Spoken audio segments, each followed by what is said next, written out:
our YouTube link in case anybody, in case you want to rewatch this, or if you want to share it with anybody following. You'll also see a CE certificate from me.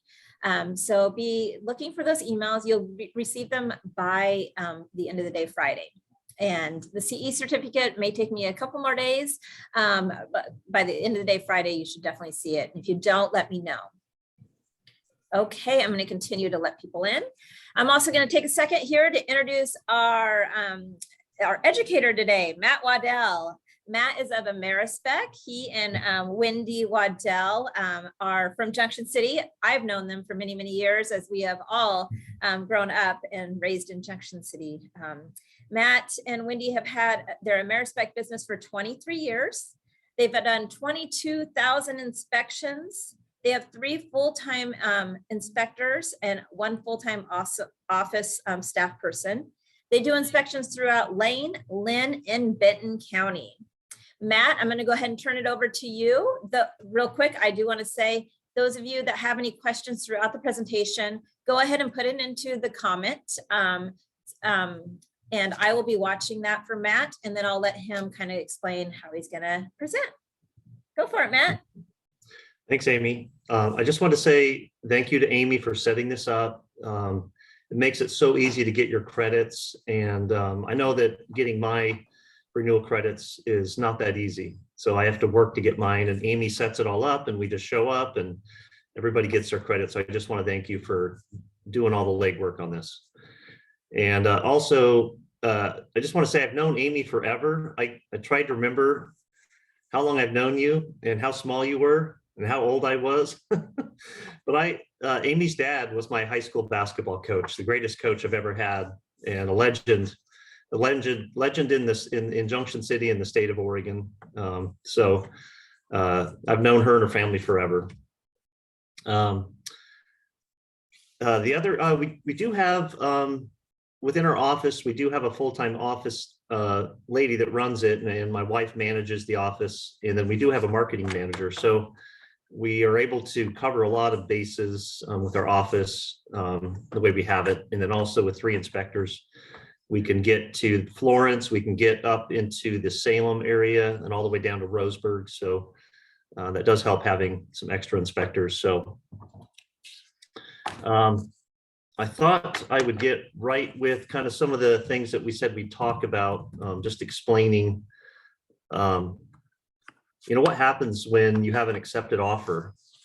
And from our perspective, there's some things that are pretty important. One is, what is your timeline? Are you putting in your contract, or is there an agreement already that says you have 3 days, 5 days, 10 days? We used to hear 10 days all the time, and then you would extend it to 15 when we got really busy. But now we're hearing numbers of 3 days, 5 days, and it's hard to get your inspections done. So my advice, as soon as you get an accepted offer, is start making the phone call right away to get your favorite home inspector booked. And we're still busy right now. I think yesterday we booked 13 inspections. So I mean, that's great for us. It just tells me that things are still selling pretty quickly. So keep that in mind, that find out how many days you have to get all your inspections done. And one of the hardest things is getting not just the inspection, but maybe the extra services, like maybe you're going to do radon or sewer scope or air quality, or have an engineer come in, or you want to bring in just a general contractor. Those guys are booked out so far, and some of those guys don't get paid to come on site. So they're hesitant to just kind of drop everything and do it right away. So make sure you think about, how much time you have. Is your inspector available? And over the years, we've hired more inspectors to keep that timeline really short so we can get an inspector where needed. We even have guys that we even take turns doing a Saturday inspection, just to make sure that we've covered pretty much 6 days of the week. Let's see. Yeah, and some of the extra services, you may have to set another appointment. We've decided to pick up, radon equipment, sewer scope equipment, air quality equipment, and have it with us. So when you book an inspection, we can do it that day. So keep that in mind, that some home inspection companies will have the equipment to do these extra services to make it faster. You don't have to make another appointment and bother the sellers again. So, or tenants.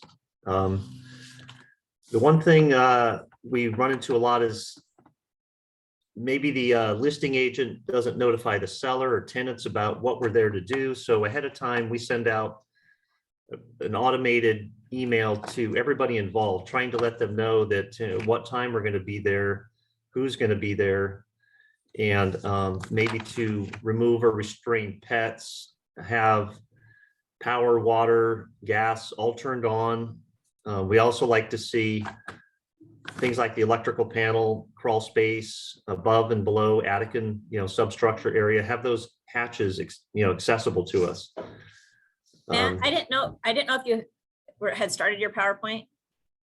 No, not yet. Okay, I just want to make sure, because I didn't know if it was me stopping. I just want to make sure. Yeah, I'm just going over a few of the. Okay, awesome. Thank you. Sorry. Yeah, I think the slideshow will go pretty quick.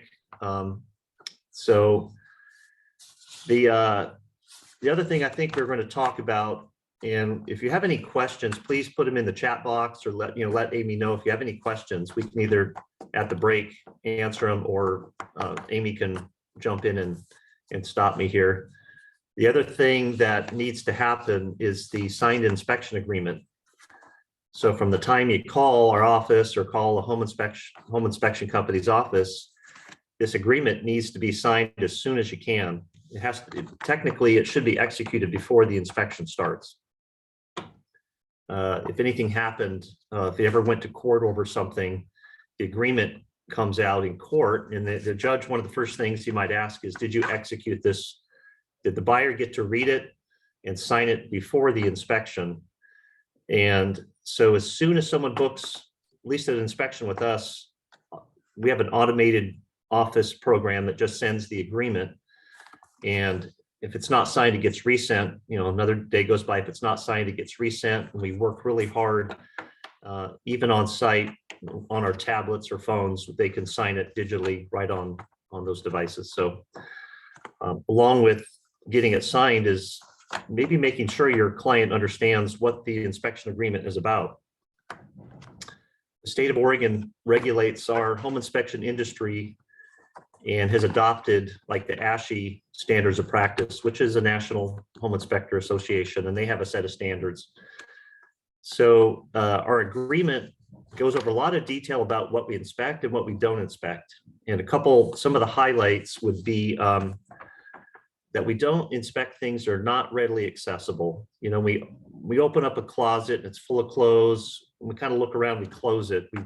We're not going to move all their stuff out. We break things just doing a normal inspection, let alone trying to get things off of shelves or pull them out of closets. It's our luck. It seems like everything we break is an heirloom, something heirloom, which makes it hard to believe that everything we can break is an heirloom item, and its value is astronomical. Anyways, the agreement also limits our liability, and that's something a buyer should know, because for the fee we charge and our liability and what we provide in a short amount of time, we can't be responsible for things the seller fails to disclose. It's a used house. So there is a limit of liability clause in there that they need to understand, that we're not providing a home warranty. They can buy one, but they can ask you about that, the home warranty and what that covers. The other thing is our inspection agreement spells out that it won't protect a third party. So if you take the inspection report and give it to the next buyer in line, or you just give it to someone else, the contract stops there. No one else is protected down the line except for me, the buyer, and the original realtor. And our E&O insurance pretty much says the same thing. They're going to cover all of us in the original transaction. So for those of you that have E&O insurance, our insurance covers you. You will never have to use your E&O insurance. If anything ever happened, during one of our inspections. So we have an extra policy in there that covers everybody involved. So just getting that inspection agreement signed, sometimes we'll let the realtor know that, hey, we don't have a signed inspection agreement. We can't send out the report. We got to get that signed. And, this is kind of why, kind of going over that a little bit. For some of you that are new realtors or new to this industry, I thought before I go over the PowerPoint, I'll just explain kind of the process of the home inspection, just in quick general, kind of how we start it. We'll meet on site. As a home inspector, we kind of get a feel of the property just by looking at the neighborhood and looking at how this house sits on the property. And we'll, as we're driving up, we've already inspected the driveway. We know if it's a flat lot. We already know the age. We look at the age of the house. We already know if it should have a new roof on it. Just going by the cycle of years on, for the house.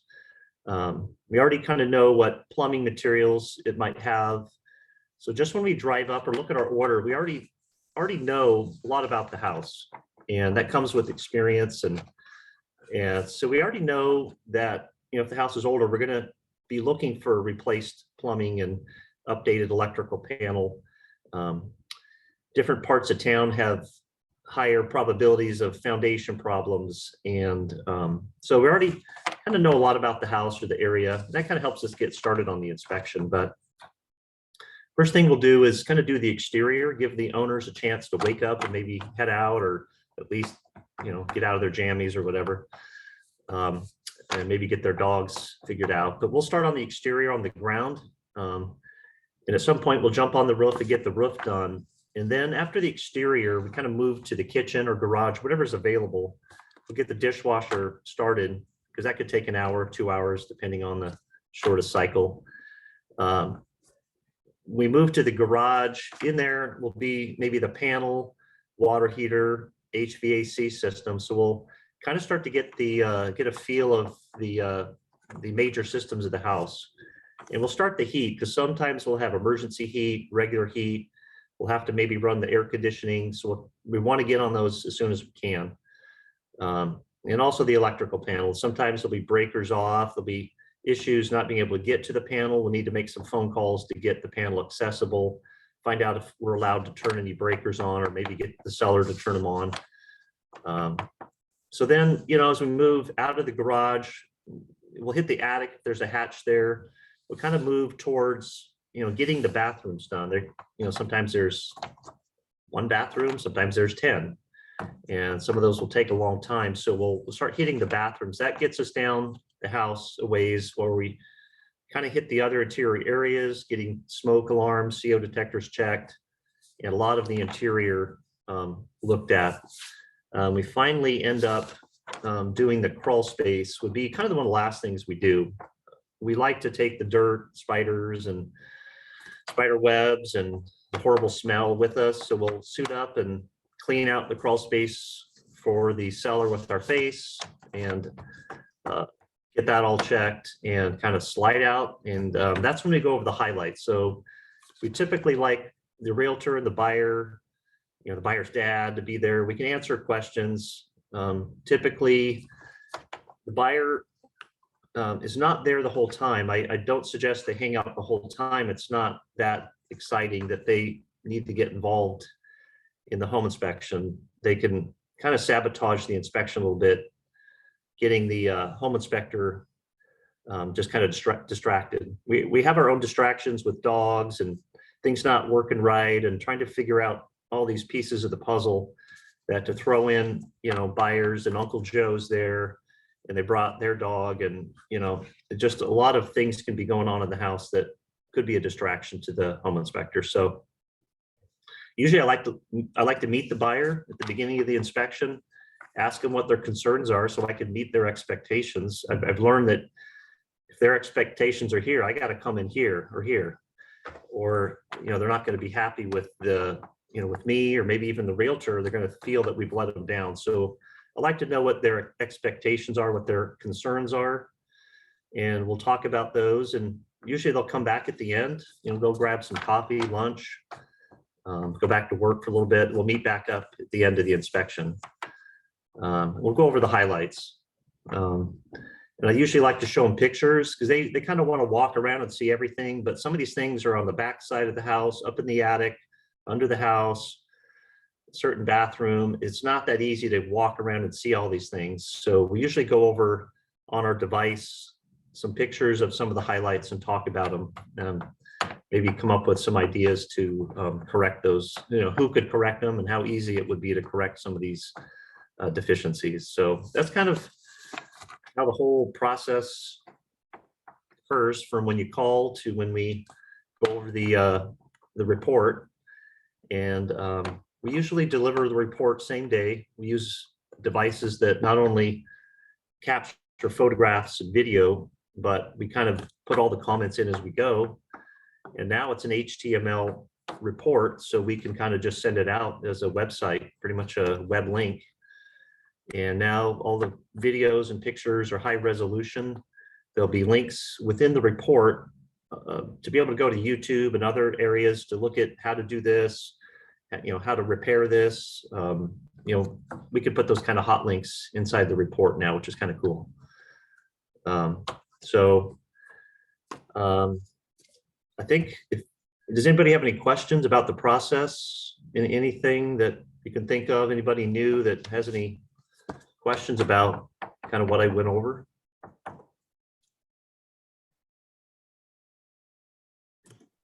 Matt, I don't see anything in the chat box yet. Okay. Right, maybe halfway through in a little bit here, we can kind of go over questions, or I'll start my slide presentation. Mainly it's going to be about things that we find during the inspection and what it takes to kind of cure these things. So that seems to be the biggest question is, hey, you're finding this stuff. What do we do? Is it a simple fix? Is it major? And it kind of goes through the major parts of the house that most buyers are concerned with. And it's really good presentation my franchise came up with.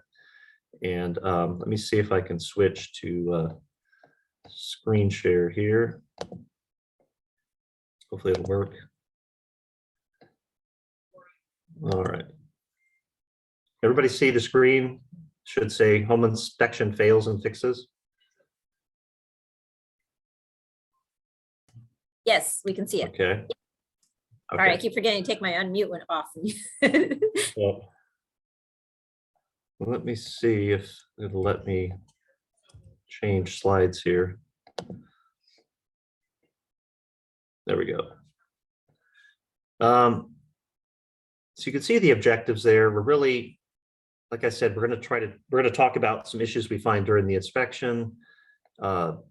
Hopefully with some of this information, we can explain it to the buyer so they understand what some of these things are and how we can correct those things, or who can correct them and what it might take.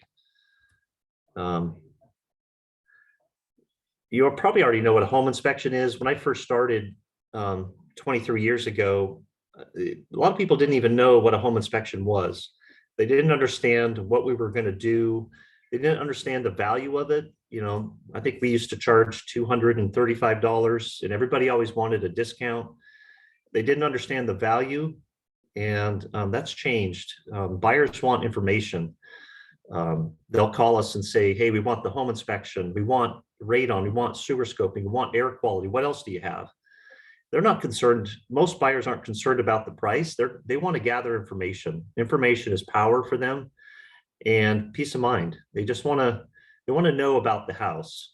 And 23 years ago, they just, back in the day of a handshake, you took the house and you dealt with the concerns. But now people want to know what they want to know ahead of time.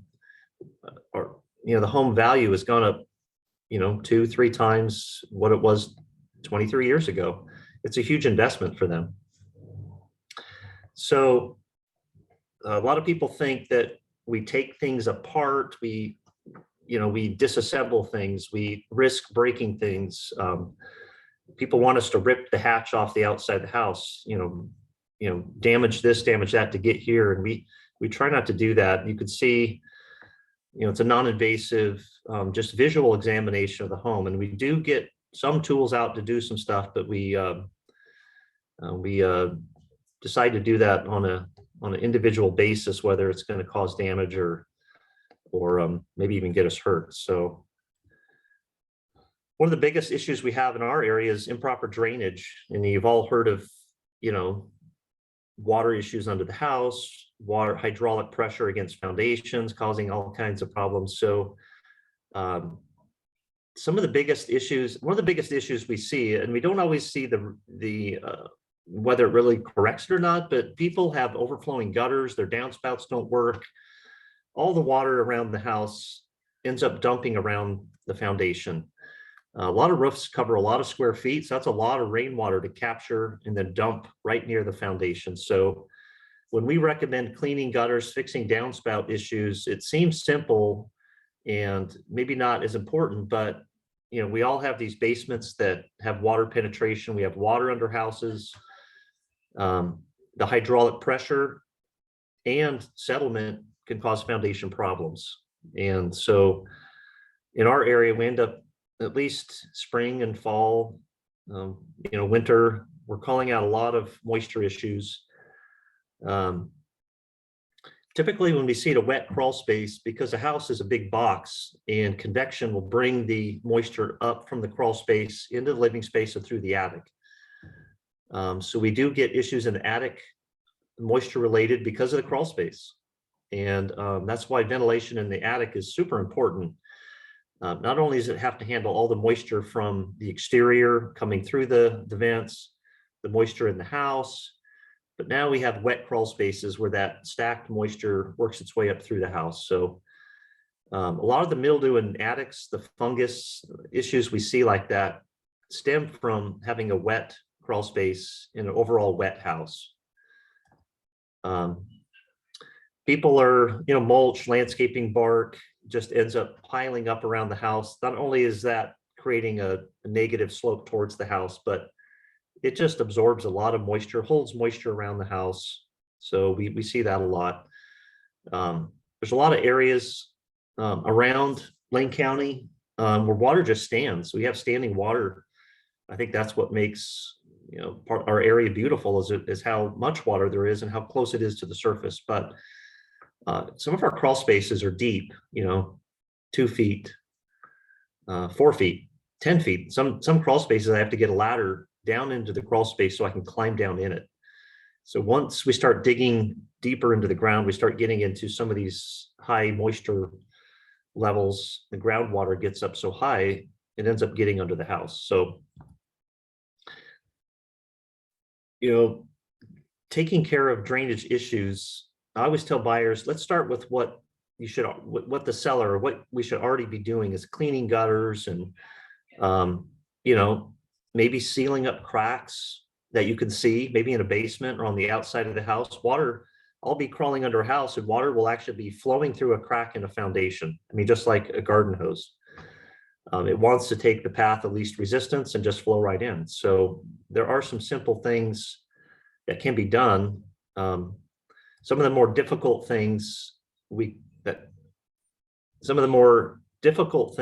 to remediate might be, water coming straight up in a crawl space where you're going to need a sump pump, you're going to need trenching, a little more thought out kind of a drainage system to help control that. Simple things you can do is not have so much bark and dirt and mounds near your house, creating poor, pitch towards the house. More and more people are putting drains in. We're starting to see more driveway drains, backyard drains, side drains between homes.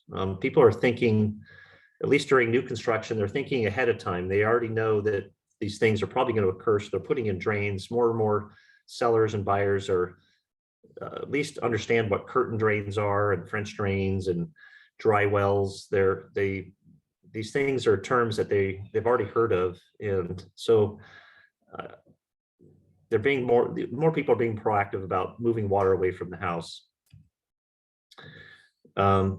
We see a lot of foundations that have cracks, and in our area, the weight of soil and gravel is not that heavy, but when you put water you get water pushing against a house. Water's heavy and it has a lot of weight behind it. So we see some houses, especially up in the hills of Eugene, you got the hillside soils moving downward sometimes anyways, but along with it is hydraulic pressure.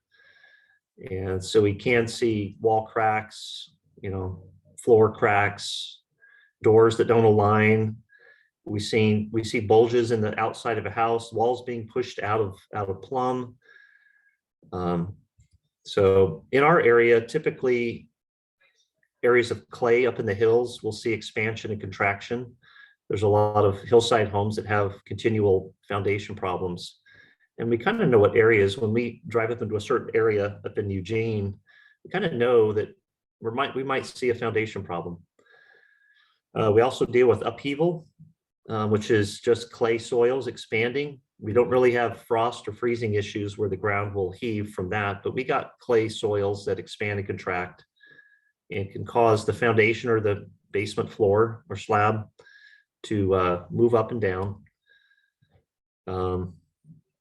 There's little things that occur: sticky doors, door frames out of plumb, doors that don't close anymore, gaps at cabinets. Cabinets are installed to such precise tolerances that when things separate at cabinets, it usually tells you something's going on. Most cabinet makers and installers don't like any kind of gaps or cracks. So when you start to see those, that's usually a sign that there's been some movement in the house. We don't have to get into foundation replacement repairs too much, but there are contractors out there that specialize in that. Now, I don't believe they should come out and maybe do the first inspection, since they're biased about the repairs. They give bids to do the repairs. So we like to see typically engineers come out first, and they will kind of determine what kind of repairs are needed. We got replacement, repairs, helical piers, push pilings, all kinds of different types of equipment and repairs that can fix foundations. So sealing up gaps and cracks, there's little things you can do to kind of fix the issues of foundations. So I suggest to a lot of buyers when they move in, hey, fix all these things that are red flags for home inspectors. If you've fixed the foundation, if you've removed an oil tank, the list goes on, try not to leave the signs that there's a problem anymore. Let's get rid of those so they don't keep coming up. Because I've had homes that I've inspected 3 or 4 times over 23 years. And it's funny, my blue tape that I put on some things are still there.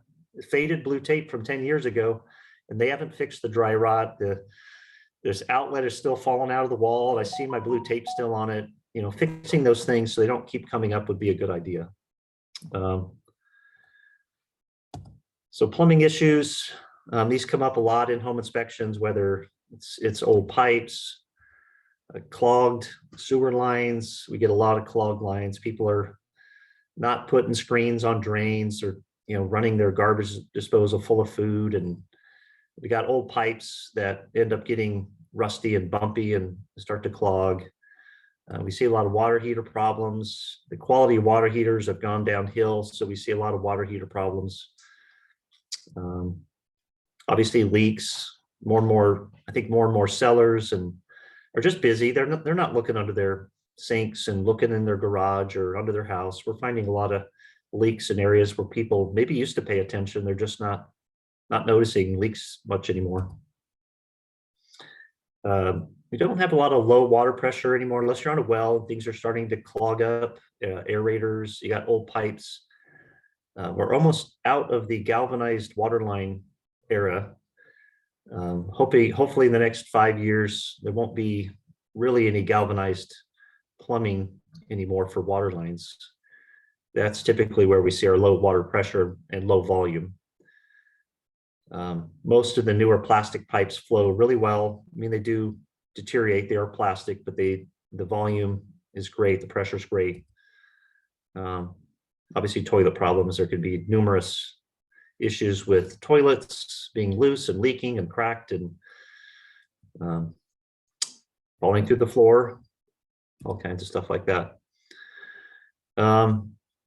So old pipes can be replaced with new pipes. The new PEX plumbing, you can see in the picture on the left there, they even make blue and red PEX plumbing, so it's hot and cold. They use a lot less elbows, so a lot less plumbing restriction from hitting elbows, and a lot of people are putting in manifolds, so you can do direct plumbing runs right to each faucet in the house, and they don't share volume with any other faucets or fixtures.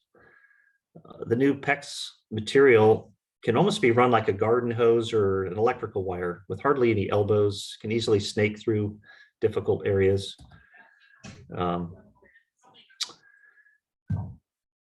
So, clogged lines, we have sewer scoping equipment. We find a lot of problems for sellers. We get calls all the time. Hey, my line is clogged. I don't know why. Can you come and scope it? We'll come and scope. We'll figure out why these lines are clogged. Typically, it's tree roots and too much toilet paper, poor slope in a drain line. So where the solids stay and the liquids keep going, and then things start to clog up. We see a lot of older waistline materials that are collapsing, displacing. A lot of new home issues where the sewer lines aren't installed properly to begin with. They either just go up and down. The newer waistline materials are very flexible, and they're subject to just dips and raised areas from heavy equipment driving over the lot, the driveway, before the line gets to the street, and cause problems from just that. Probably don't need to go over too many of these remediation problems, but they're all fixable. And that's what we tell.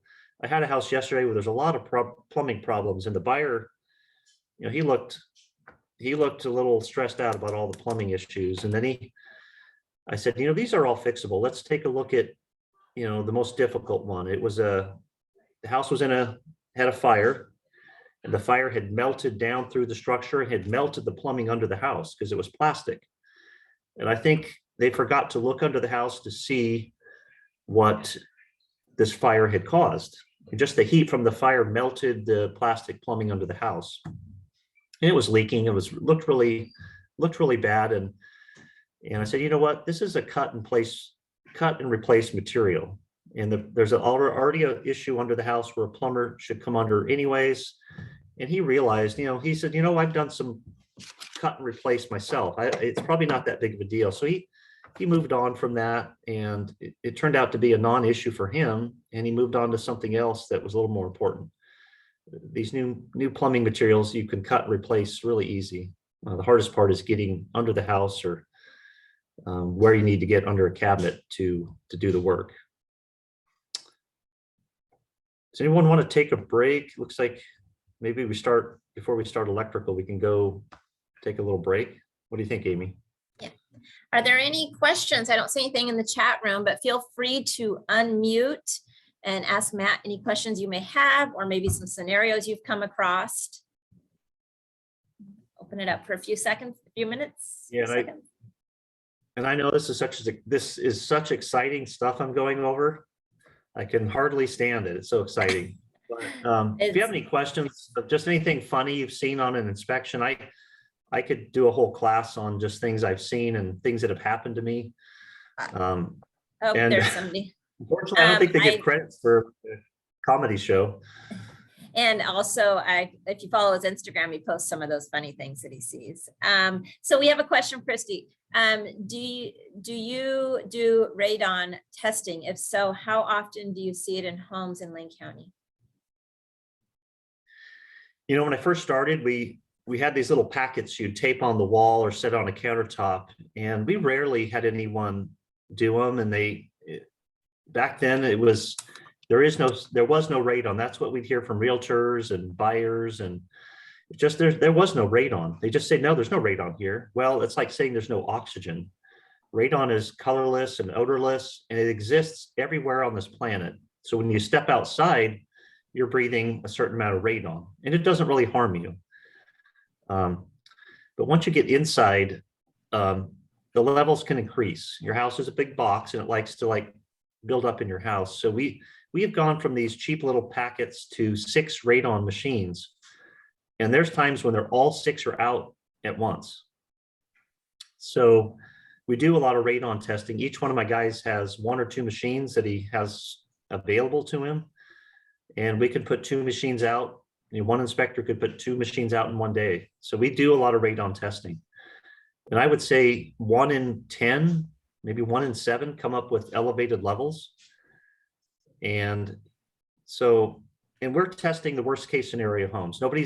Not too many people are testing homes with great ventilation under the house. Mainly, most people are testing basements and slab homes. And I had one here in Junction City, a beautiful home, and it came up with with 14 picocuries per liter. And the number 4 is the action level. They were at 14. So Junction City has higher levels than maybe Springfield. I know that Veneta has higher levels than maybe Junction City, and Corvallis has elevated levels over Albany. And I think there's this more of a swath of elevated levels from Veneta, Junction City, Corvallis, Salem, Portland. So they seem to be lower in Albany and Springfield. Eugene is kind of in the middle. But it's so easy to test. We pretty much put a machine in for 48 hours. We get instant results because it's a machine and you don't have to send it to a laboratory. And just a simple test, and the correction to fix it is pretty easy. Now they pretty much bore a hole in the slab and put a glorified vacuum to suck the air out to the atmosphere. So yeah, we do come up with high levels, and I would say recommend it to your buyers. So a lot of sellers are kind of upset when we come up with high levels during a test, and they didn't do it when they bought their house. They've been breathing high levels of radon, and it's unfortunate. They find out during the transaction that they could have done the radon test, 10 years ago or 5 years ago or whatever. So hopefully that answers your question. There's a good map of this. Oh, go ahead. I should say we have another question whenever you're done. Sorry. Yeah, go ahead. How old a house should you recommend a sewer scope? What I didn't know when I started was that new homes would have almost as many problems as old homes. And because the workmanship has gone down, the materials are better in a sense that things flow through them better. But just picture how these new materials are being installed on site, thrown in the trench. The attention to detail is not there. The trenches aren't compacted well. The plastics are being damaged by rocks in the trench. Every once in a while, we'll see a rock sticking through a plastic pipe or a huge bulge where they didn't clean the trench out. So these new homes are getting, built. Plumbers or just the on-site guys are throwing the pipe in the trench and throwing backfill into them. I had a brand new home the other day where the sewer line dipped so far down, the whole line filled up with sewage for a long distance. And it was because it was under the driveway. And I believe dump trucks were pulling in and out and just pushed that pipe down far enough to cause the line to belly really deep. So even before the buyer moved in, they had to remove the driveway, fix the line, and re-pour a whole new driveway. And who would have thought you should even do a sewer scope on a brand new home? So though most lines are good, but they fall into 3 categories. Either the line is functional, nothing to worry about, peace of mind, or we find maintenance issues that you should know about. Maybe a little bit of root intrusion. Maybe your line has low slope and you need to have it cleaned once in a while. Maybe it goes across the neighbor's property. You need to know that. We have locators. We can locate problems or locate the line. Maybe just like to know, does my sewer go out the back or does it go out the front of the property? And then the third category is things that need to be fixed like right now, or at least as soon as you can. Extensive root intrusion, pipe dislocations where the sewage is either hitting and backing up. We have different types of materials that are starting to collapse and, wear through. Some sewer lines we inspect, they just disappear into dirt, and we don't know where the other end is. And everything works in the house, but it's just going underground. So we usually find things jump into three categories. And I think each category, there's enough information there. It's enough value to have the sewer scope done for peace of mind, to know about maintenance and know what you need to fix. And that should be done prior to close or as soon as you can. So hopefully that answers your question. And it's very affordable for how much our equipment costs and how quickly we can get it done and get it sent out. It's very reasonable. You don't have to bring a plumber out or Roto-Rooter come out. We're already there. We already know where the clean out is. We already know what the condition of the plumbing is under the house because we've already seen it. Then we can just scope from the clean out to the city. We pretty much have inspected it all the way from the roof vent pipes down to the city connection with the sewer scope. So. And Brent had a question about, actually, I think I cut you off. You started to say something about a radon map. Yeah, so when I first started years ago, there was the map of Oregon pretty much was all empty except for Portland and Salem. It made it look like there was nothing. Well, it's because they didn't test. They relied on their own EPA testing of spot areas across the country, and they missed areas of radon because of lack of testing. So luckily the state of Oregon, the Oregon Health Authority, I think reached out to Portland State University, and they started gathering all my data, all the tests we've done, the thousands and thousands of radon tests that I've done, now they get pooled into a larger, into a larger data group. And so now Portland State University went out and gathered all this testing that we've done, and using zip codes only to keep it confidential. They created a zip code document for the whole state of Oregon. So now you can look at, okay, here's a zip code. Here's how many tests were done. How many came up high? Is it low, moderate, or high for radon? It's a great, and I think you can just type in a Google search, Oregon radon zip code. You just put those keywords in there and you'll come up with the PDF document. You can print it off and kind of highlight, Eugene, Springfield, wherever you're doing transactions, you can kind of highlight those cities, and you can flip through and at least show that to the buyer and to say, hey, you know what? They've done this many tests. This many have come up high. I say, if we're on the fence, I say we should do it. So it's just a lot. There's more information in this report that they or document that they came out with. So it gives a better picture of the state of Oregon than what they had from the EPA years ago. So it looks like Brent found the link and put it in the chat box for everybody. And so far, there's no other questions, Matt.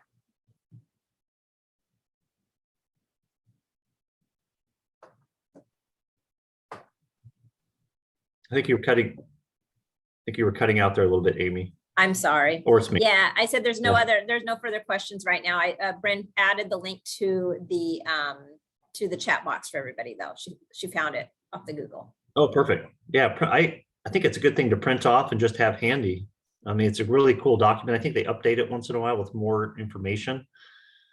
And so that's a good document to have. And the other thing, more and more buyers are doing air quality, and that kept, when people would book an inspection with us, they would ask us if we check the air in the house. We're like, no, we don't check the air in the house. And more buyers, either they have allergy problems or their children. It just seems like there's more and more respiratory issues going on nowadays. And so more of our clients are asking for air quality testing. So we bought a machine that we can bring in. We can take an outdoor sample to find out what the control is, what the norm is, and then we'll come in and do 3 more samples across the house. And it's testing for pet allergens, pollens, funguses, and molds, kind of a wide array of different things that might bother, someone that lives in the house. So keep that in mind. Not every buyer wants to do it. So it's an option now, and more buyers are asking for it. We probably do a few a week. So when people keep asking for it, we just like, you know what, we got to provide this service. We're already there. And really we follow protocol and take the samples. We're not a laboratory. We're not a specialist, but we follow proper protocol to collect the samples and then send them off to a laboratory. So.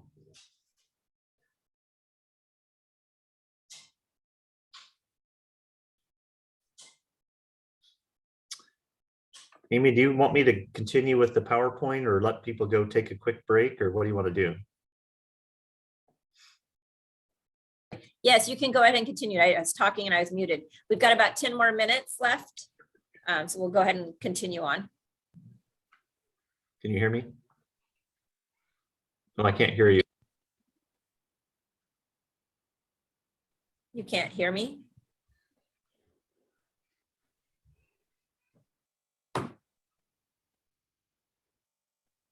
You're kind of cutting in and out a little bit.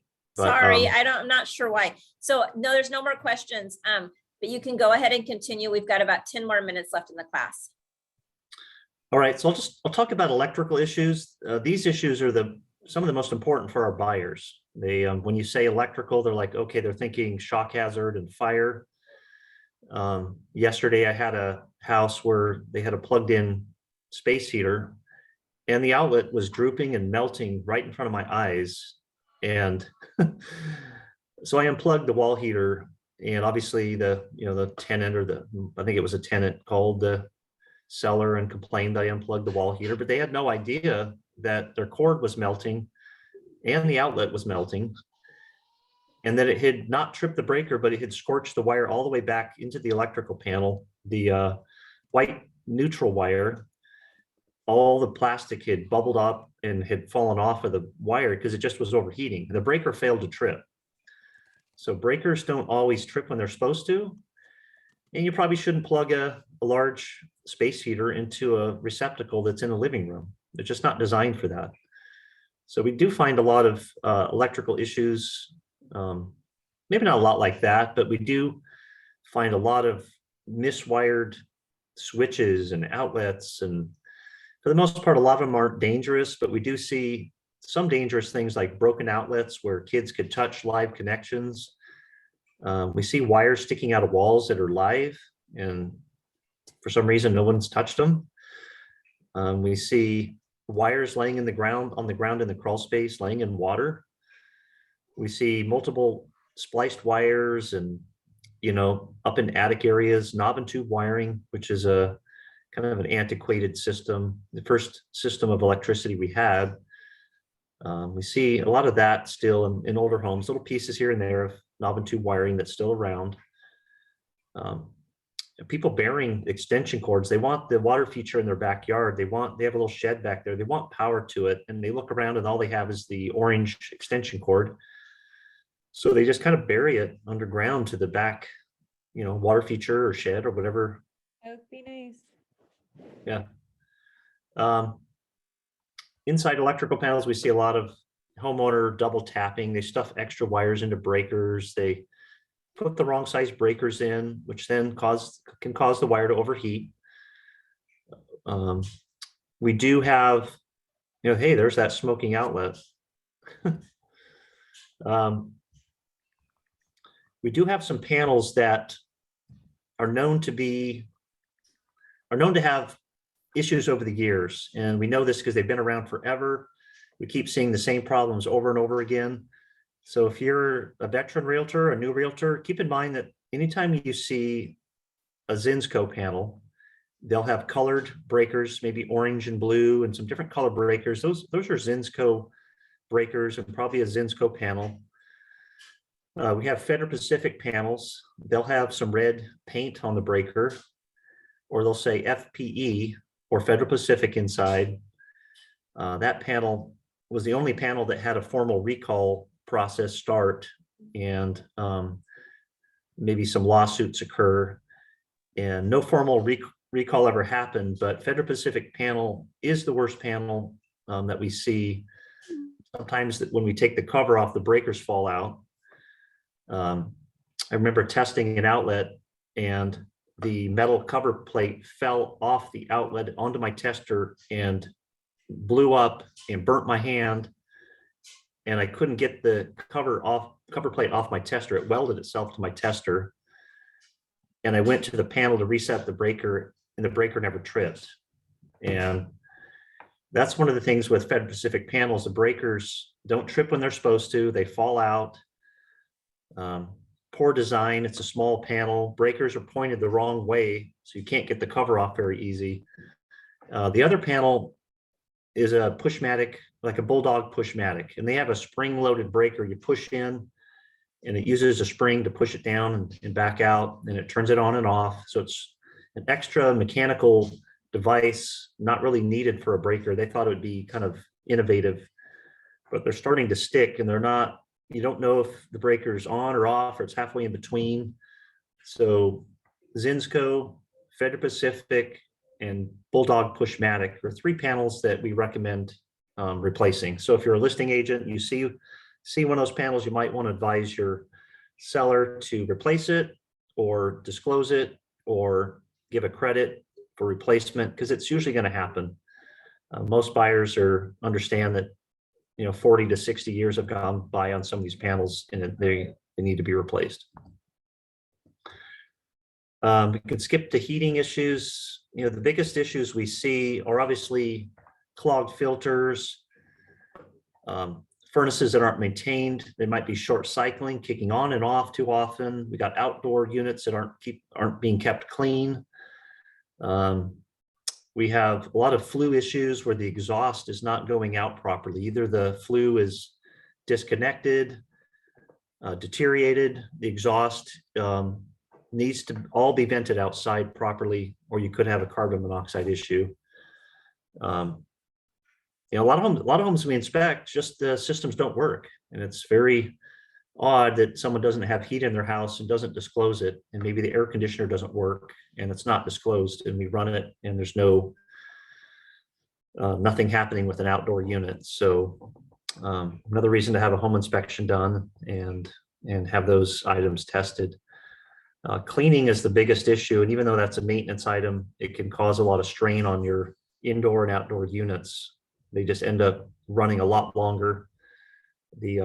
A furnace will keep itself cool by air flowing through it. And when you have a dirty filter or even a dirty outdoor unit, less air flows through and things get hotter or even colder on an air conditioner. If the air's not flowing through the air conditioner fast enough, it starts to freeze up or frost up, and those things can cause extra wear and damage. We don't need to go in remediation. There can be cleanings, they can do a service. There's some heating companies that work with the realtor and the home inspection companies to maybe get out there the same day or the next day to really look at the equipment and get it inspected and serviced, so the buyer has the information they need to, whether it's working or whether they need a home warranty. Maybe the equipment's older and needs a home warranty. So one of the other biggest issues is roofing for us. In our area, we have the weather. We have tree limbs coming down. We got moss, tree debris, limbs that rub on the roof. We have the shingles stay wet for a lot of the year, and then we have the heat of the summer. So you can go from being cold and wet to really just hot and dry. And we see roofs that aren't ventilated properly, so the shingles will get brittle and crack because of lack of ventilation. We see attics that have mold and mildew because we have the moisture in the winter, we have the heat in the summer, and both those seasons need proper ventilation. So a lot of our roof issues we see are because of lack of ventilation and lack of maintenance. So just getting the debris off, the moss treated, limbs cut back. We do see a lot of roofs that just aren't installed right. Improper fasteners, the course layout's not right, the course reveal, the course overhang All these things need to be right. Roofs have a high potential to leak if installed maybe right. If you if you install it non-professionally, you don't follow the manufacturer's requirements or guidelines, the risk of leaks just keeps going up. And we see a lot of roofs put on by owners or even just poor contractors. They just throw another roof on top of another roof and another roof, and that just increases the heat. It's not a smooth surface for the new shingle, so we don't like to see multiple layers. Right now, we know that roofers are booked out so far, so a lot of realtors are getting, maybe just a rough estimate of roof replacement and considering a credit, or at least the knowledge that for the buyer that the roof needs to be replaced as soon as possible. A lot of buyers are just moving forward with homes I inspect with bad roofs. They're just happy to get a home. And they'll just say, you know what, I know the roof needs to be replaced. I'll try to get it to go a few more years with some repairs, and we'll get it done in a few years. Buyers are accepting a lot of issues right now because they're so excited that that they got a home. But we can skip ahead here. Of course, we see a lot of renovation issues. A lot of homeowners are doing a lot of stuff themselves. They think they can watch a YouTube video, and a lot of videos are good, but doesn't always mean they can do renovations themselves. We see a lot of non-professional renovations that go on. And the key for us is to make sure that they're safe and functional, not put down any kind of cosmetic work that doesn't look right. We'll just try to get right in and determine if, hey, do we need to bring a plumber, a framer in, an electrician in, an engineer in for these renovations. Pests in our area, I'll just go over this real quick. As part of the home inspection, we're not required to note anything about pests, whether it's rodents or any kind of wood destroying insects. But since we're experienced and we see them a lot, we do know a lot about them, and we will put something in the report to at least give you a heads up that you should bring in a pest control operator or have another inspection done. We do have termites. They're non-aggressive. So on the left here, you can see a termite. We have subterranean and we have dampwood termites. Our subterranean termites love coming up in the garage around the water heater, the gap between the garage slab and the foundation, kind of in the corner near the water heater or the furnace. It's nice and warm. Maybe there's some moisture there from a water heater leak or a past leak. Wood boring beetles, mainly older homes where they didn't have enough ventilation, they didn't have plastic on the ground. A lot of older homes will have beetle damage, which for the most part is not structural. They'll do their damage and fly, leave as a beetle and work inside the wood as larvae.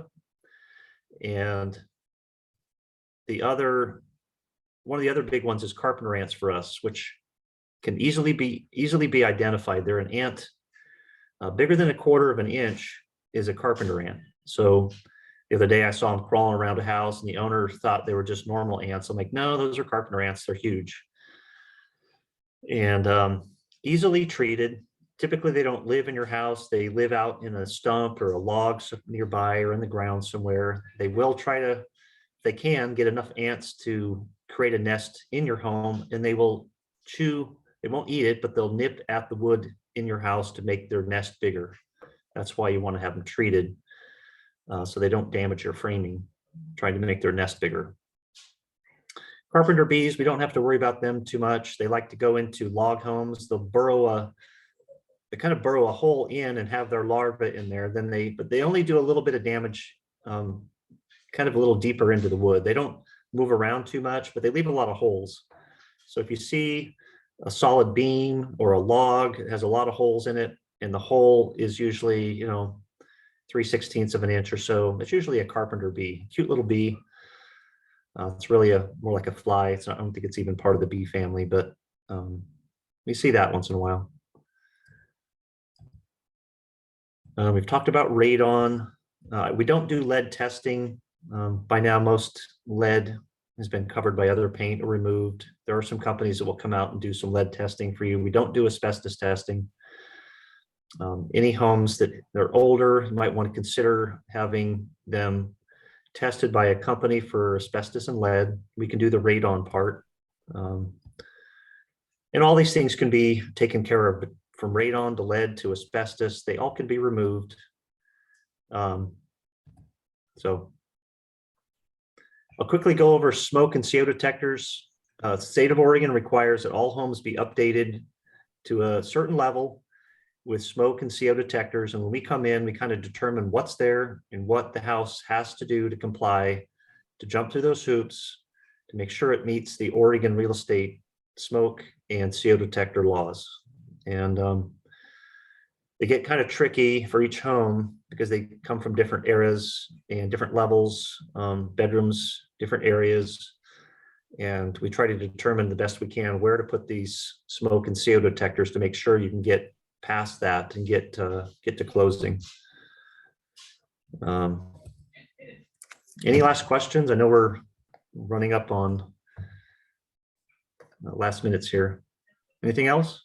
So anybody, if you guys have any questions, feel free to unmute now that we're at the end of the class. Feel free to unmute and ask any questions if you are more comfortable typing it into the chat box. I am watching it. Anybody?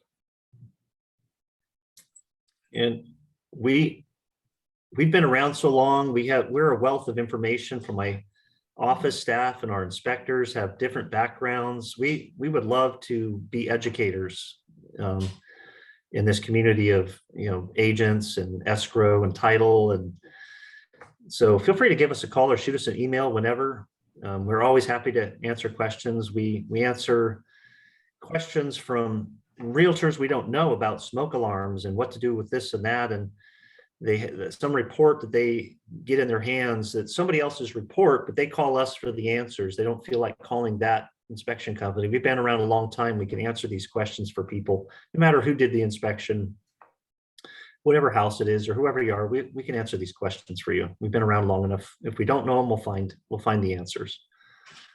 So keep that in mind. We love being an educational company. So keep that in mind. Got some people thanking us in the chat. Thank you, Vera, for joining us. And just a reminder for those of you that joined a little bit later, your CE certificate and the PowerPoint will be sent out to you by the end of the day, Friday. So you'll see that coming from me, as well as Matt's contact information. So I'm going to get a little Matt's business card to insert into the follow-up email that'll be sent out. And I want to thank, I know we got some people put into the chat box here. I think it's a bunch of thank yous, but I'm going to check it real fast. It is a lot of people thanking. I want to thank Matt for taking the time today to offer our Western Ed Wednesday. As we both have mentioned, we've known each other for many, many years, and Matt and Wendy are very supportive of the Junction City community and also events across Lane County. So thank you so much. I'm actually heading out to a charity golf tournament after this, and I am hopeful. Everybody hope for me. There's no rain. So. Bring an umbrella. Yeah, I know. Yeah, and everybody let Amy know if there's something you want us to talk about. We just love to hear that. Well, and I think tomorrow you're offering a walk-through inspection, right? You actually walk through a house and it's through the EAR. Yes, we're going to meet up at their office and head to a house, and we're going to kind of quickly go through each category so you understand how the whole process works. You'll get to see lunch too. Yeah, and we'll provide lunch and Eugene Association. Wendy's throwing some information at me. Yeah. Lunch is at noon, and then we caravan to the house. Yeah, lunch is at noon, and we caravan to the house. We're going to provide everything. So if you feel like going, you don't have to stay for the whole thing. If you don't want to, you can kind of see the whole process. If you're a new realtor, it's nice to know what to expect before you want to feel like you know what's going on when you're there with your buyer. And at least this mock inspection is going to take you through the process, through the whole house, and you'll get to see, what we do.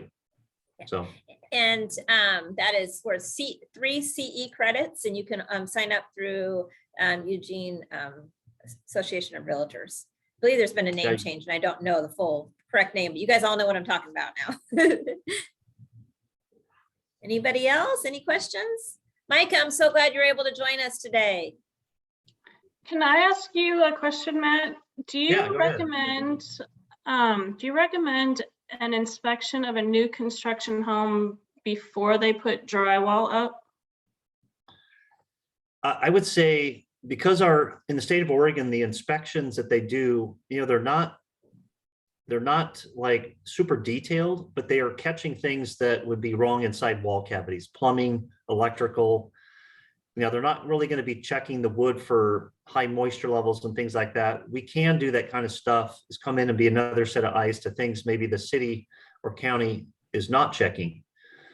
But typically during the process of a new construction home, the city or the county is involved to where they catch anything big going on inside the walls before sheetrock and insulation go in. We don't do a lot of those because most people are, they trust our system of inspect permits and inspections. We do a ton of new homes, either at the beginning when the home was just finished, or at the 10th month or 11th month, we'll come in and do an inspection to make sure everything's documented for the builder to finalize and finish up. The builder actually encourages home inspections now to make sure that they're done and they can move on to their next home. Everything's been found, fixed, and you're all good and everybody's happy. So we do a lot of new home inspections, but typically not during the process. Okay, thank you. Yeah.